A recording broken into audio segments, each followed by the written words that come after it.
So now, for the second time in our nation's history, the country's credit rating has been downgraded, and that is no good.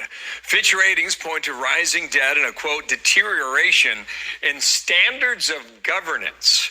Treasury now calling the cut arbitrary, but it could actually cost taxpayers. Mr. Wonderful is Kevin O'Leary.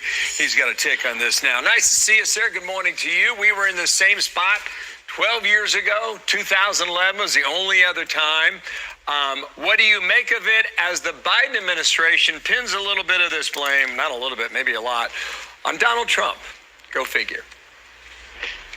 Well, it's really about government and policy. There's no way to sugarcoat this at all. It's bad.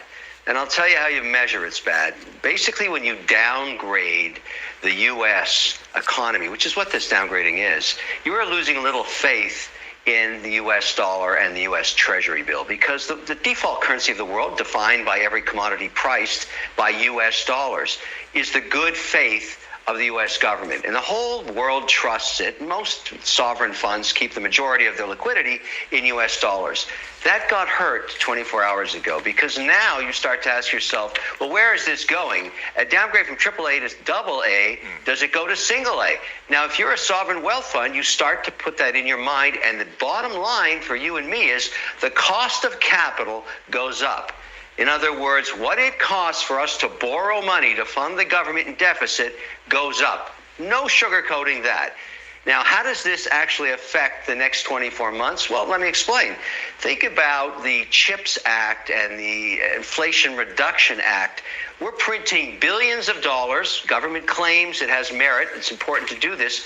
But at the same time, that's just a lot of spending, and that increases the deficit. And that's why Finch did this. They downgraded it. And I wouldn't say it was the two bills that caused the camel's back to be broken, but it was enough for them to say, okay, I've seen enough. Now, for me and you, or anybody at a kitchen table in America, your car loan just went up from 5 to somewhere between 7 and 9%. Really? That's not going to help. So the cost of your loan and your borrowing and your mortgage going up, period. Okay, so that's on the economic side of it.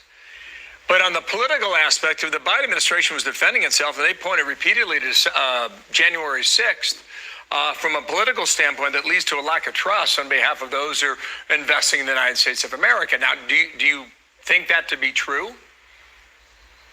I think that's a political statement, Shirley. I mean, really, this downgrade is about debt and the ability to pay it back. It looks beyond any one event. Doesn't matter.